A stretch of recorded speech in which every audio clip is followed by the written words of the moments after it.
Hello again, folks. This is your boy Vendetta back again. Welcome back to another video and yet another episode of Furtime Talktime. And this time, oh, voice crack. And this time, we're in the desert, but we're inside. But I'm not gonna explain that any further. And my next guest today here, ladies and gentlemen, someone who probably needs no introduction, but I will throw the introductions over to you, my friend. So, ladies and gentlemen, I present to you the Anubian Nomad. Hi everybody, and Vendetta, thanks for having me, Sweet Bean. It's an honor, so thank you for having me here. But hi everybody, I am Anubian Nomad, or a key for short. Anyways, it's good to be here, and just trying to stay out of trouble. That's me. Just trying to stay out of trouble. I mean, not that I get in any trouble, or anything. I might have done something that Ryu, which if you guys don't know Ryu, he's my best friend. He's a very smelly Skittle Rex, but I might have done something that might have upset him, but it's fine. It's fine. We won't talk about that. If he asks about it, you never saw me. Anyways, thanks for having me, Vendetta. If you let me ramble, I sure will. Yeah, alright, so I guess, well, with the introductions out of the way, I say we dive right into this. So, okay, my first question for you is, what convinced you to start streaming? Well, so one day I got off my daytime job. Believe it or not, a key had a daytime job. Being ferocious, it just sometimes it didn't pay the bills. It just didn't. That came later in life. Anyways, so one day I got off my job and I was walking home. I just parked in Vintage Misery, which is my brother-in-law. My brother, whatever. Anyways, he met me there. He just happened to be there. I don't remember why he was there, but he was there. And he's like, "Hey, have you ever thought about streaming to Twitch?" I'm like, "No, not really." And he started talking to me about it. We had this big long conversation, blah blah blah. Long story short, he got me into Twitch. And I started streaming, and a big reason why I stream is because it's all about the smiles. It's all about the love. And for me, I've always looked for a place where I felt like I wanted to belong, where I could just make people happy, smile, things of that nature.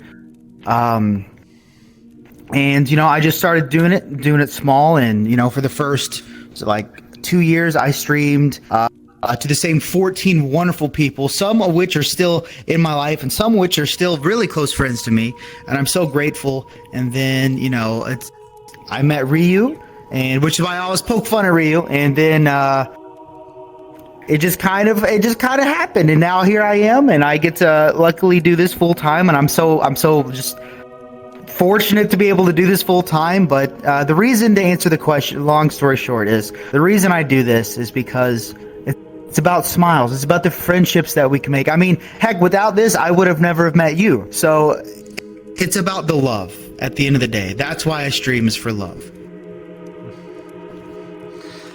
All right, I guess that's a wonderful statement there. Yeah, I think that, well, I do want to point something out, though. The reason why I'm doing YouTube, is because I want to inspire people. I want to hopefully inspire a new generation of content creators. Like, if someone comes up to me and says, "Hey Vendetta, I wanted to make YouTube videos because of you,"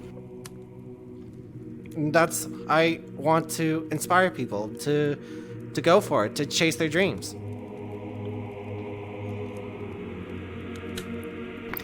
It's crazy, and that right there, that's a big reason why you should, is because one of the worst traps a new content creator, or any content creator, it doesn't matter how big you are, can fall into, is not doing it for the right reason. And this is just my opinion. I mean, you can agree, you can disagree, you can agree or disagree. This is my opinion. The wrong reason, in my opinion, is fame and money. Fame and money are two of the wrong reasons to get into content creation, in my opinion. It should be about love. It should be about friendship. It should be about inspiring people. That's what a content creator should be about. It should be about making people laugh or educating people. I mean, content creation doesn't have to all just be about memes and silly things. It can be about education. It can be about all kinds of things. But at the end of the day, it's about connecting with somebody. That's what it means to me personally to be a content creator. And I think what you just said is absolutely correct. You know, inspiring people, it is a great thing to go into content creation for, so absolutely. But the moment, in my opinion, the moment you start doing it just for money or fame, you stop. Just stop. That's my opinion. That's just my opinion, though. That's my opinion. I mean, I could be wrong, I could be right, but hey, that's my opinion. All right, and I guess we should move on to the next question before we talk about this too much. So, the second important question that I have to ask you is, how did you get into the furry fandom? Well, furry fandom, I'm actually pretty new to the furry fandom. About a year and a half to 2 years, furry fan. I'm probably about 2 years now. One day I was playing VR chat, and I was at this world called the TT69 Mastaba of Mena. It was one of my very first times there. And without going into too much detail, it is a real Egyptian tomb here in VR chat that I regularly go to and teach about Egypt, about a man named Mena and just their beliefs and stuff like that. Really cool map. So one day I was there, and I was just in a public instance. One of the rare times Aki was in a public instance, by the way. Boy, VR chat has changed since then. Anyways, won't get into that.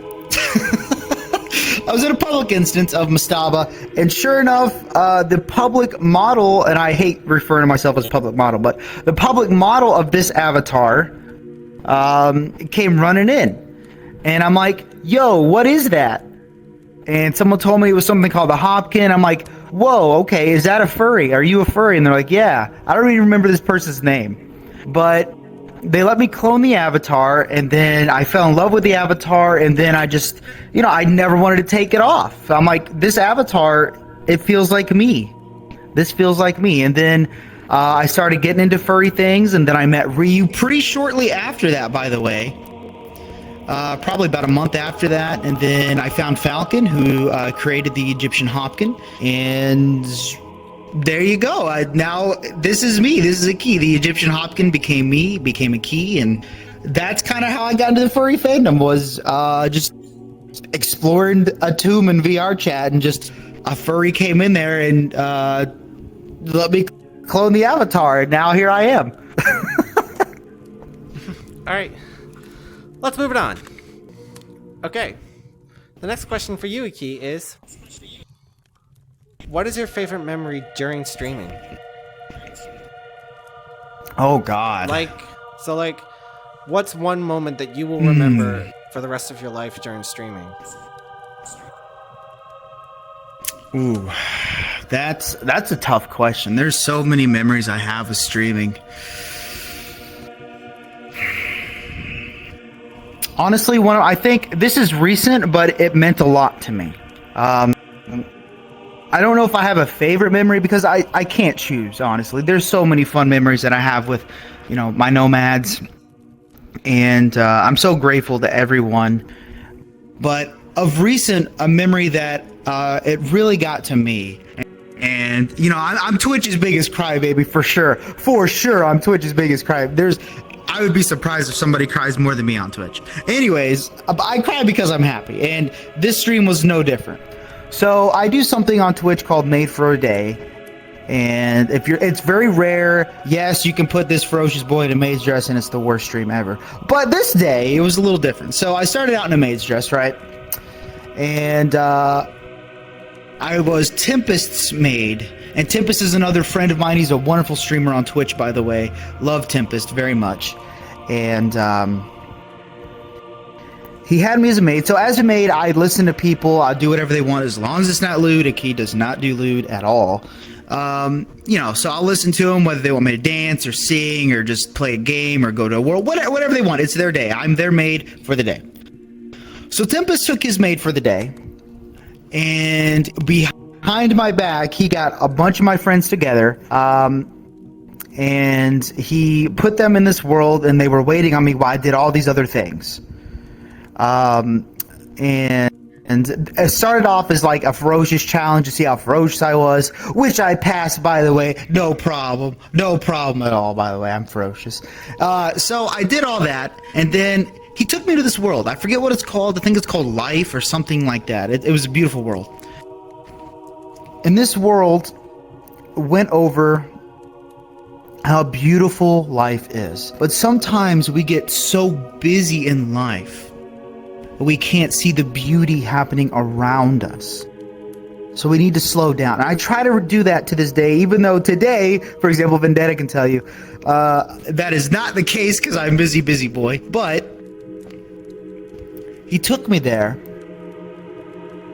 and it really touched me that he would do that for his Made for a Day. He took me there, and, you know, he told me, he's like, a key, you know, you work so hard on things for the Nomads, and it's like, we all know that you love us, and that's why you work so hard, is because you want to show us how much you love us. But we know that you love us. And I broke down right there. Like, I didn't just break down crying. I was on the ground sobbing. And then he took me to a world where all my friends were, a bunch of my friends were, and it just lined me up, and they all came up to me and was just like, I love you, Key. It's okay. We know you're busy. We love you, blah, blah, blah. Just going over and over and over. And I will never forget that, because in that moment, I just felt so much love. And again, that's why I stream is love. So like, I love to outpour love, but when I receive that love back, that's why I cry, because like Gingy, which is another one of my friends taught me, it's a two-way street. I give love, I get love, but when I get it back, I'm so grateful and honored to get that love back that I break down and I cry. Because that's how I express myself, is I get so happy to feel loved and accepted that I cry. So I know I went on, but to answer that question, that is probably one of my favorite memories that I have to this day. There's a lot more, but that is one of them. There's a lot more favorite memories, but that is one of them as of recent. So, right. Yes. Yeah.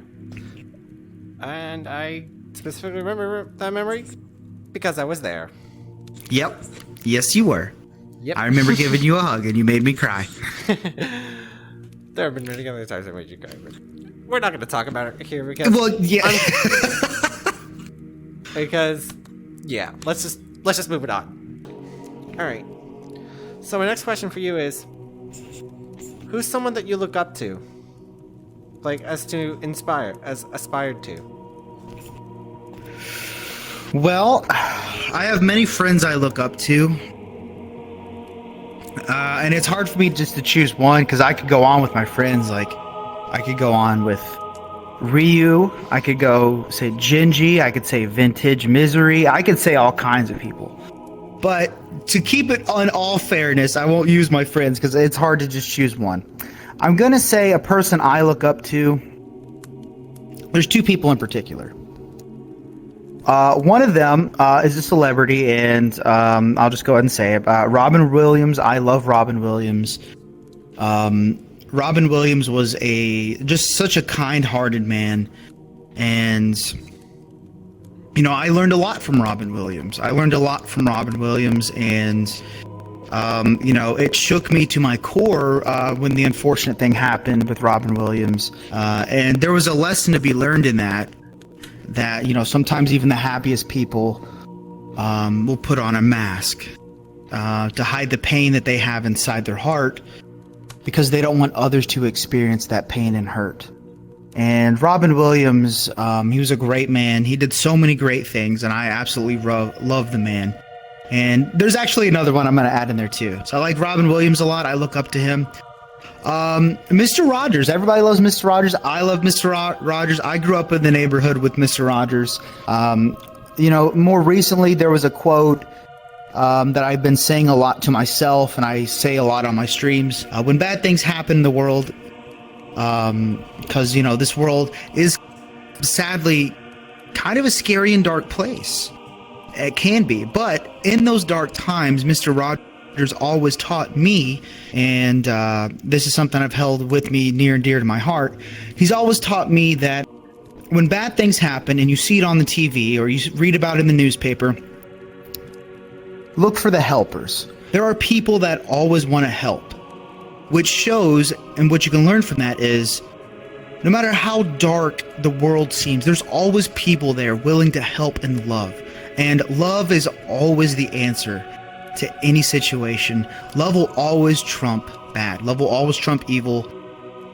In every instance, in my opinion, in every instance, love is always right. And when it's the answer, you can never be wrong. And the final person I look up to, well, my grandpa. He recently passed this year, which, you know, this year for me, it's been one of the hardest years of my life with so many changes going on. Losing my grandpa, and my grandma is doing really bad right now too. But that aside, my grandpa was like my dad. My dad died when I was younger, and much younger in life, about 9, 10, 11, something like that. And I grew up without a dad, but my grandpa stepped in, and he pretty much raised me into the Hopkin I am today. And he taught me all kinds of life lessons. And I actually, every stream I do, I always say a quote from him. But before I say that quote, my grandpa he was a hard worker. He always did what was right. He always strived to do what was right. He was always gentle and kind. And stand up for what you believe in. He taught me all kinds of core values in life. And he always had a saying that, you know, it touched me. And he didn't say it often, but he said it enough to where it stuck with me.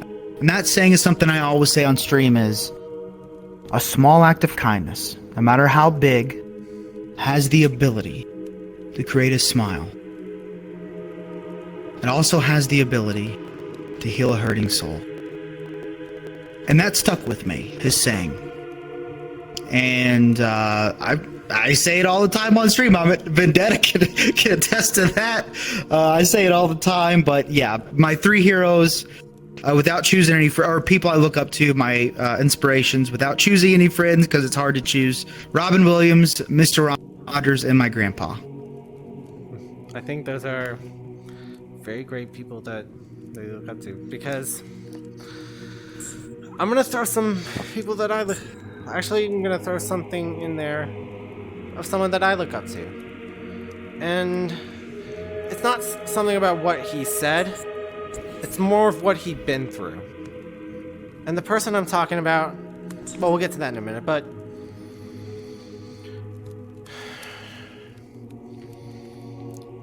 just joking saying it, but no matter it's okay. No matter what you're going through,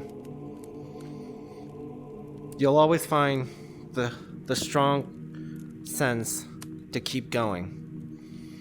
I mean, the person I'm talking about, I mean, he lost his godfather, father, and his best friend in 2019. And the person, if you don't know who I'm talking about, that person is Charles Leclerc. I mean, I've looked up to him ever since I got into the sport. Just when I literally broke down when we are not, in one sense, not been through some of the situations, but we've both been through the hardships, like the mental stuff, to get to where we are right now. Like I was really stressed thinking about doing this for such a long time, and now that I'm finally doing this, it's just, I finally got what I wanted. Just, and I'm gonna throw something else out there.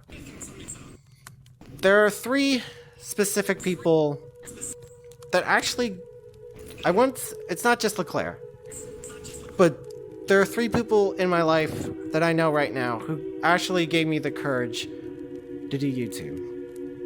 And that's Woody Woodpie, Tempest, and the person right next to me, a key. Those 3 really gave me the courage.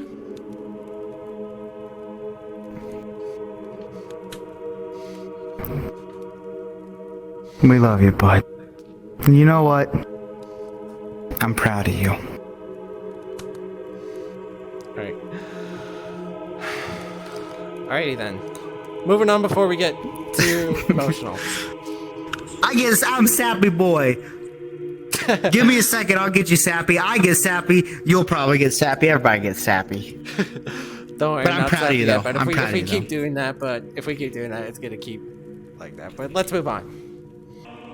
All right, so this could be a little bit of a deeper question, Mickey. So my next question for you is: I like deep questions. what does your community mean to you? Oh, that's easy. Honestly, my community is my family. And I say this without any shredded doubt in my mind or in my heart. My community is my world, my everything. And I know that's easy to say, but there have been big changes this year in my life. Very big changes. Some of the biggest changes I think I've ever had to face in my life. And I put my family, my community first. And I made sure that no matter what, I would be able to continue to be there and love and support all my friends and family, no matter what. No matter if they're an ally like myself, no matter if they're part of the LGBTQ, no matter where they're from in the world, it doesn't matter. It doesn't matter their religious backgrounds, none of that matters. My community or my family is my absolute world. And I wouldn't be here without friends like Vendetta, or possibly even you watching. You guys are everything to me. You make me smile, you make me laugh. On my darkest days, you instill hope in my life. So to sum it up, everything.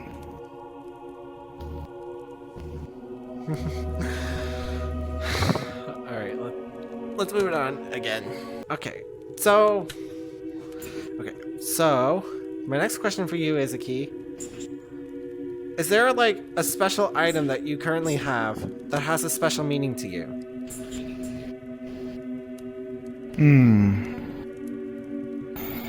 Well, I've got a few items. Probably my favorite item that I have that has significant meaning to me is my ocarina. I play ocarina, and I have an ocarina called the Maprum Double. It's got it's a 16-hole ocarina. I believe it's 16 hole, might be 18. Regardless, 16, 18 hole ocarina. Been playing ocarina for a very long time. And it's got a significance to me because it's an ocarina that I've played for my family a lot. I've played it for my grandpa a lot, and he really enjoyed it.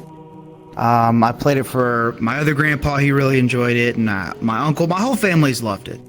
And it just means a lot to me that my family really enjoys my ocarina.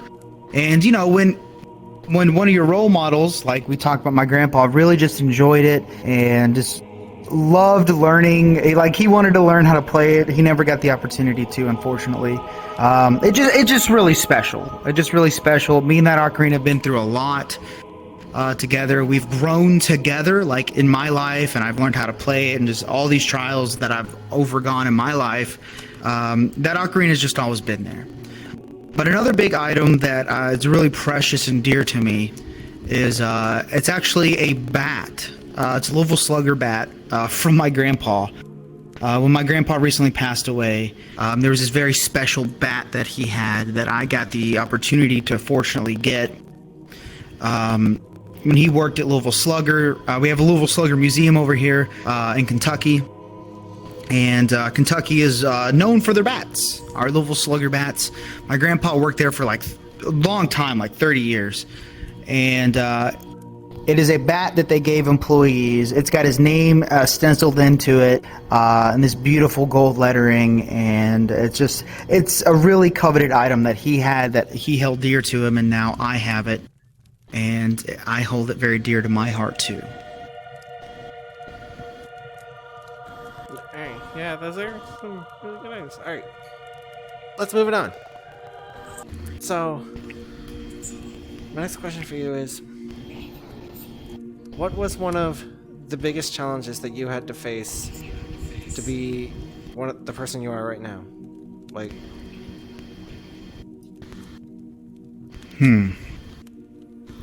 Like as in just a streamer or like just in general? it could be both. I think even if it's both, I think I can say probably self-doubt. Probably self-doubt for me.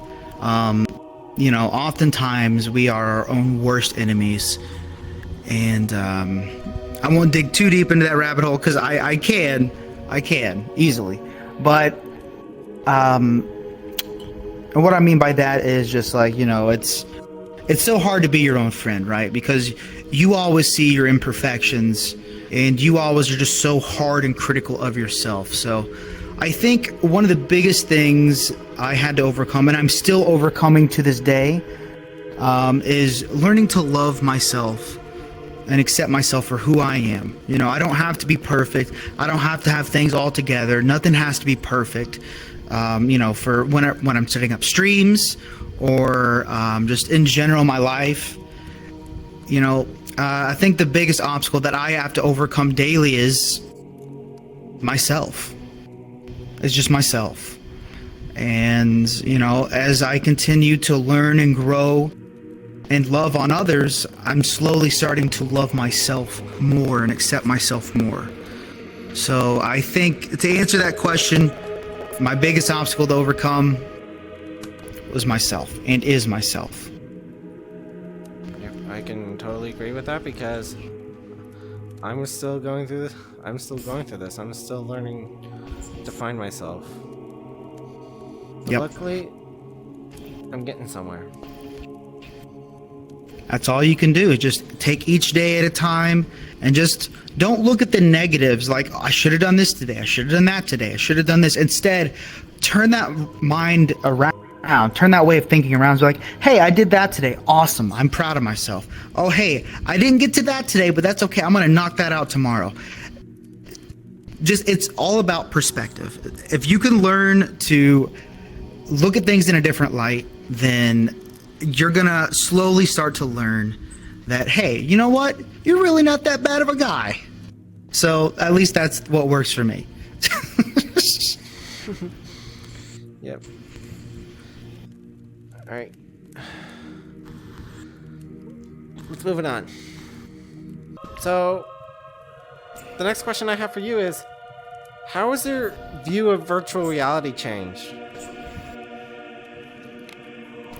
Well, that's actually a unique question. So, you know, a few years ago, probably about 5 years ago, if you were to come up to me and be like, hey, what's your thoughts on virtual reality? I'm like, oh, it's a pretty silly gimmick. I'm not really into it. It is what it is, because I'd always see like the virtual reality things at the mall where you get on a virtual roller coaster and you sit in these little pods and it make you feel like you were there. That's cool. I just thought it was a gimmick. I didn't really think of anything of it. I'm just like, cool, I'd rather just go play, you know, my console games or my PC games, whatever. But then one night, my brother got me into this game, this crazy game I don't think anybody knows about called VR Chat. We were playing on desktop, and, you know, we were just doing the memey stuff. We were looking at all the silly, stupid avatars and the crazy world and stuff like that. And slowly, I started to fall in love with this place. And,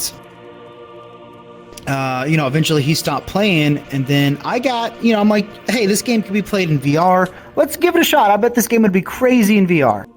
So I got, what do you call them? It was not a Quest. It was the Oculus Rift, Oculus Rift S. That was my first headset, and love that headset.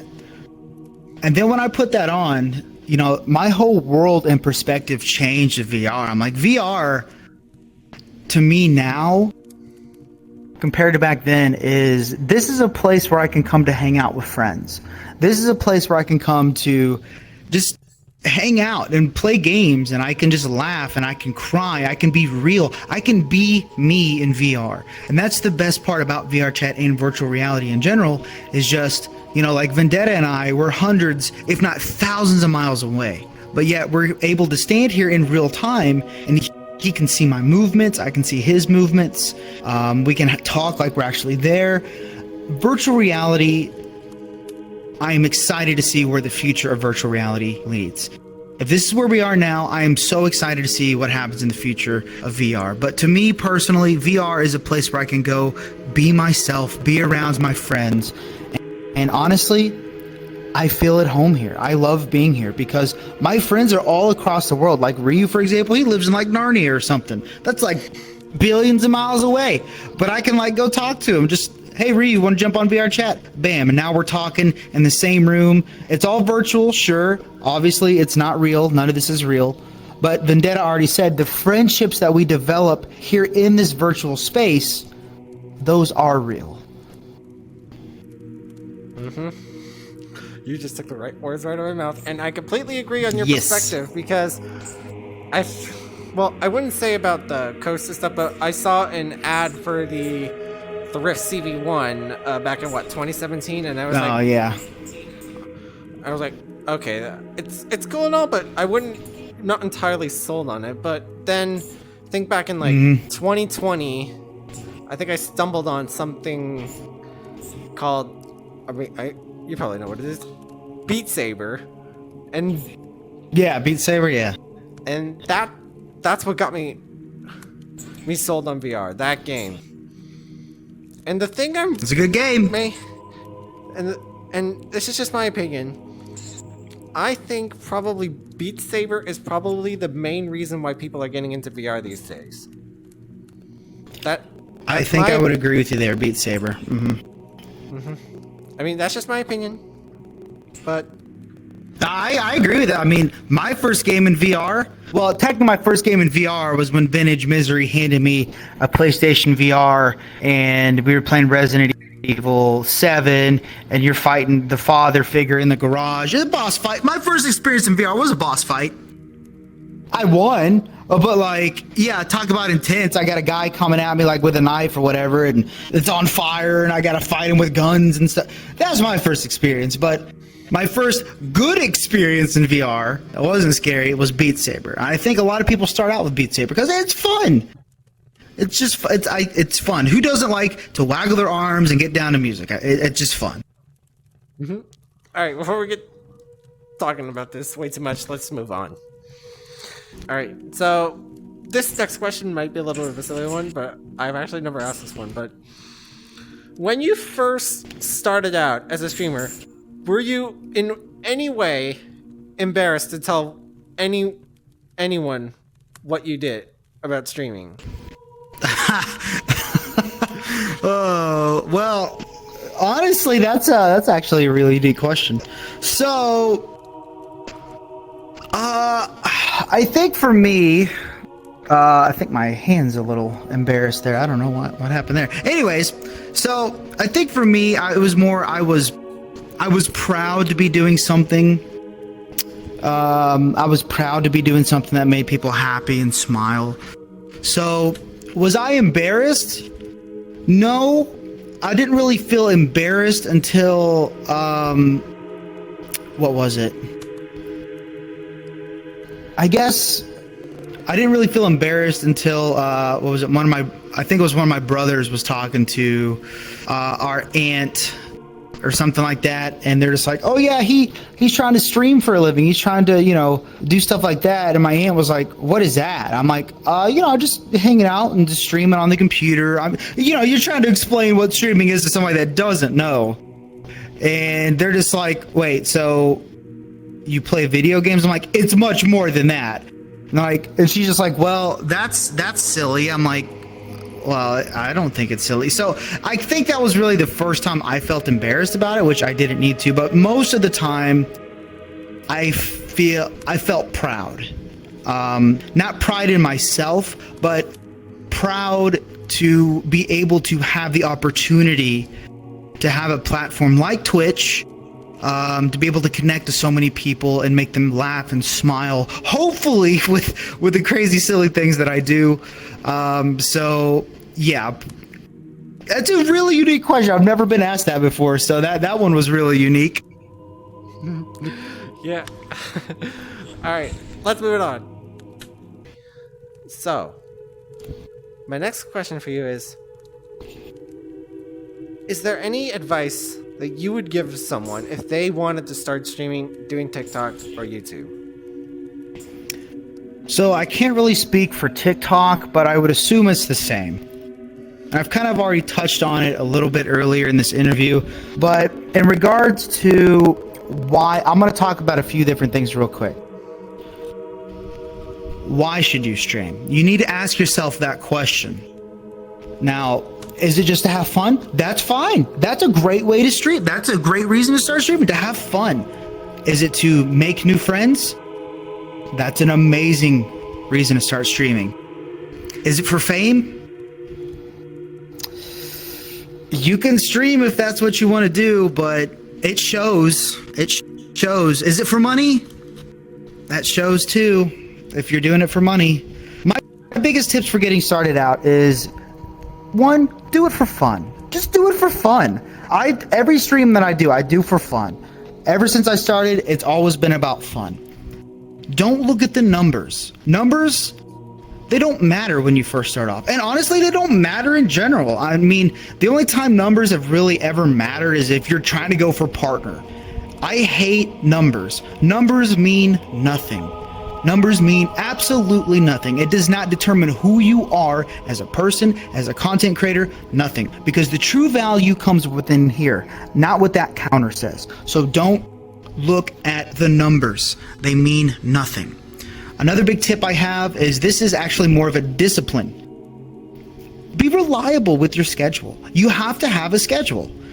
If you just stream once every blue moon and then you're wondering why, well, where's everybody at? It's because they don't know that you're streaming, because you're not, what's the right word? You don't have a schedule, I guess. I don't know what the word is I'm looking for, but you don't have a schedule. So like, if I just started, for example, if I took away my schedule, which, a lot of people know that I stream on Sunday, Monday, Tuesday, Wednesday, Thursday, and I have Friday and Saturday off. That's my schedule. I don't change my schedule. I could a little bit, but I don't change it. And I stream every day on those days. If I started taking days off and not telling people that I'm going to, I become unreliable, and people eventually will just be like, well, I don't know what's going on here, and there you go. So have a schedule. Have a schedule. So we talked about a few big things, which is, have a schedule. Don't do it for fame and money. Don't do it for fame and money. It shows. It's real, something I've learned about Twitch in general. I can't really speak for YouTube or TikTok, especially TikTok. The chat can read the room. If you're doing it for fame, if you're doing it for money, people are going to tell, and you're going to go nowhere. Streaming and Twitch in general, because I can talk about Twitch because I'm very familiar with Twitch, it's about friendships. It's about the connections. People want to be there for you. Now, some people will be there for the game. That's cool. And you can make a strong bond with people over the game, over that nerdiness that you share. Is it history? Is it Egyptology like me? Is it Zelda? Is it Kingdom Hearts like me? What is that? People are there, want to be there for you. And if you're there for fame and money and not for friendship, you're not being there for them. And that shows. So don't do it for fame and money. Have fun with your streams.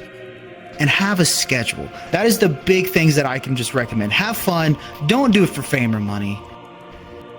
And just have a schedule. Those are my big 3 tips. There's probably more, but those are the big 3 that I'm thinking of right now. That's the best advice that... Honestly, I remember that advice because you gave that to me when I told you that I was stressed to do this. Yeah. And so, I guess the last question I have for you is there anyone in your community that you want to thank for being the person, for helping you get to where you are? Oh, God. where do I even start with this? I mean, I've got to think, first off, I got to thank Vintage Misery. Without Vintage, I mean, I wouldn't be here without a shadow of a doubt. I would not be here without Vintage. First off, for getting me into streaming, teaching me the ropes, literally driving in feet of snow to come fix my computer so I could stream the next day. That's how selfish Vintage is. I don't know how to computer very well. I'm Egyptian Hopkin. I don't know how to beep boop bop on the computer too well. If something happens, I don't know. I know how to run the thing, but if something happens with hardware, I have no idea. So Vintage for sure, for just always being there, just being a foundation and a pillar for me. Drac as well, Dracula, we call her Mod Mom. She has been there just the same as Vintage. She has modded like every single stream that I've ever done, and her and Vintage both, and I'm just so grateful to both of them for all their guidance. Even though I'm very stubborn sometimes and I don't take it, they can attest to that. I'm trying to get better at that. I'm very stubborn sometimes. That's a flaw that I have. But them two for sure.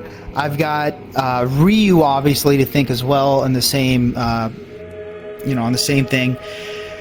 Without Ryu, I never would have really just met probably any of you guys. Ryu, he picked me up when I was down. He helped me when I was feeling down and out, because I was worried at that time when Ryu met me that I wouldn't be able to do this. I was starting to get a little disheartened and discouraged. My mind was starting to take over, and I'm just like, what's going on? I've done this for 2 years, and every streamer gets it. Every streamer gets it. It's like, man, this was awful. This is awful. I'm a failure. But Ryu came into a time in my life, and he's still there. He's still there. Ryu's my best pal. I love Ryu. He's my best friend. And he picked me up, and he believed in me.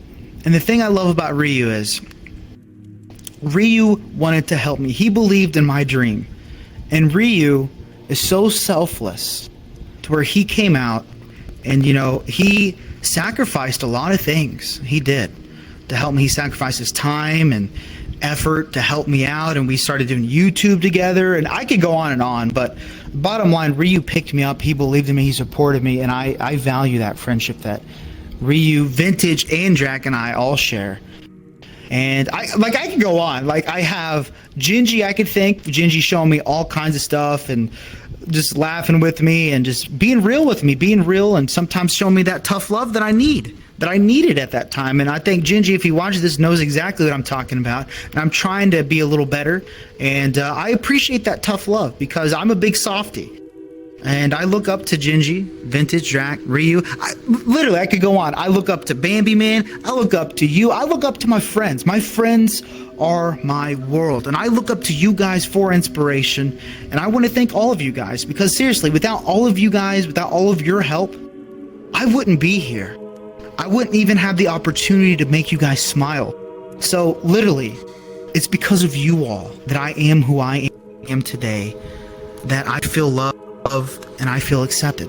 So I could go on and thank just everybody by name, but because I would, I would. But there's so many people. Leon, I want to thank Leon Fox. He's awesome. And then, I got Roscoe. I'm starting to do it. Leon is awesome. Leon was there for me and continues to be there for me and be real with me, just like Gingy and Roscoe, Nick, and Mush are just loving on me. All you guys, look, I'm starting to do it. I'm sorry. I'm starting going by names, but bottom line is I love all you guys. And I couldn't do this without any of you all. No matter if we talk a lot or if we talk a little bit, just you being here willing to listen to these crazy little stories and see these crazy little acts that I get into, or like the crazy scenarios that I get into, it means a lot, because your smile says it all to me. And your smile is the only thing I'll ever need. And I can say that for a fact. I love you guys. Thank you for everything that you all have done. Well, I guess with that, that'll do it for this video, guys. So thanks for watching. If you like this, and also want to check out some of my other content, please sure to subscribe, turn on the bell, and smash that like button on this video. And of course, I'll leave this Ferocious Beans Twitch and YouTube in the description. Yeah, I'm ferocious. Yeah, you are. And then, anyways, with that out of the way, take it easy, stay safe, and as always, I'll see you in the next one. Later, y'all. Bye bye.